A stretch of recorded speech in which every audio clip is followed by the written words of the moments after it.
Assalamualaikum warahmatullahi wabarakatuh. Perkenalkan, nama saya Syabina Marin Zovena dengan NIM C1C020132 dari kelas R10 pada mata kuliah Akuntansi Syariah yang diampu oleh Bapak Dr. Wirme Kaputra. Nah, pada materi kali ini saya akan mempresentasikan mengenai akad mudharabah.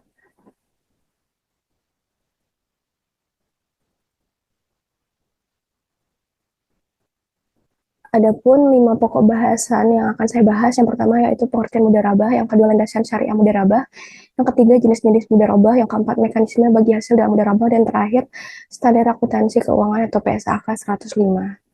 Nah, yang pertama yaitu pengertian mudharabah.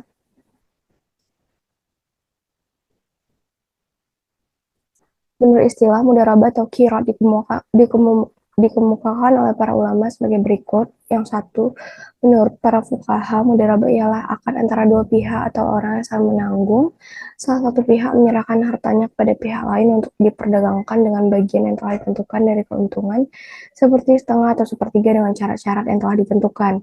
Lalu yang kedua, menurut Hanafiyah, mudharabah adalah memandang tujuan dua pihak yang berakad, yang berserikat dalam keuntungan laba.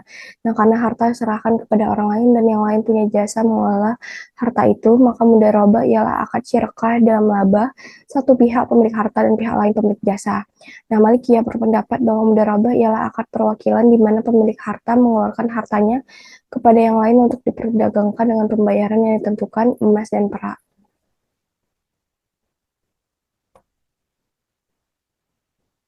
Yang kedua, landasan syariah mudharabah. Yang landasan hukum mengenai keberadaan akad mudharabah sebagai salah satu produk perbankan syariah terdapat dalam Undang-Undang Nomor 10 Tahun 1998 tentang perubahan atas Undang-Undang Nomor 7 Tahun 1992 tentang perbankan, yakni ada ketentuan pasal 1 ayat 13 yang mendefinisikan mengenai prinsip syariah di mana mudharabah secara eksplisit merupakan salah satu akad yang dipakai dalam produk pembiayaan perbankan syariah. Nah, di tahun 2008, secara khusus telah diatur mengenai Undang-Undang Nomor 21 Tahun 2008 tentang perbankan syariah, antara lain yakni pasal 1 angka 25 yang menyebutkan bahwa pembiayaan adalah penyedia dana atau tagihan yang dipersamakan dengan itu berupa transaksi bagi hasil dalam bentuk mudharabah dan musyarakah. Yang ketiga yaitu jenis-jenis mudharabah. Secara umum, mudharabah terbagi menjadi dua jenis, yaitu mudharabah mutalaqah dan mudharabah muqayyadah. Nah, mudharabah mutalaqah adalah bentuk kerjasama antara sahibul mal dan mudarib dan cakupannya sangat luas dan tidak dibatasi oleh spesifikasi jenis usaha, waktu, dan daerah bisnis. Dalam pembahasan fikih ulama salafus saleh seringkali dicontohkan dengan ungkapan if alma syita, lakukanlah sesukamu, dari syahibul mal ke mudarib yang memberi kekuasaan sangat besar. Lalu yang terakhir mudarab muqayyadah atau disebut juga dengan istilah restricted. Mudarabah atau spesifik mudarabah adalah kebalikan dari mudarabah mutalaqah. Si mudarib dibatasi dengan batasan jenis usaha, waktu, atau tempat. Lalu yang keempat yaitu mekanisme bagi hasil dan mudharabah. Perhitungan bagi hasil pembiayaan mudharabah dibagi menjadi dua. Yang pertama ada revenue sharing. Perhitungan bagi hasil yang menggunakan revenue sharing ialah berasal dari nisbah dikalikan dengan pendapatan sebelum dikurangi biaya. Dan misalnya disepakati nisbah bagi hasil untuk bank syariah sebesar 5% dan untuk nasabah sebesar 95%. Bila pendapatan kotor yang diperoleh nasabah pada Januari sebesar 1 juta rupiah, maka nasabah harus membayar bagi hasil kepada bank syariah sebesar 50 juta rupiah, yaitu 5% dikali 1 juta rupiah, 1 miliar rupiah. Yang B, profit loss sharing. Perhitungan bagi hasil dengan menggunakan profit loss sharing merupakan perhitungan bagi hasil yang berasal dari nisbah dikalikan dengan laba usaha sebelum dikurangi pajak penghasilan.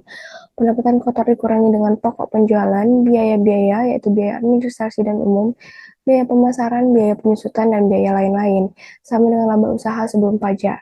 Nah, laba usaha sebelum pajak dikalikan dengan nisbah yang disepakati merupakan bagi hasil yang harus diserahkan oleh nasabah kepada bank syariah. Misalnya nisbah yang disepakati adalah 40% untuk bank syariah dan 60% untuk nasabah.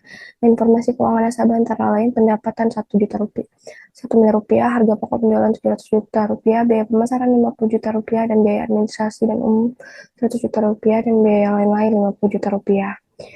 Yang kelima, ada pun standar akuntansi keuangan atau PSAK 105. Dana mudharabah yang disalurkan oleh pemilik dana diakui sebagai investasi mudharabah pada saat pembayaran kas atau penyerahan aset non-kas kepada pengelola dana.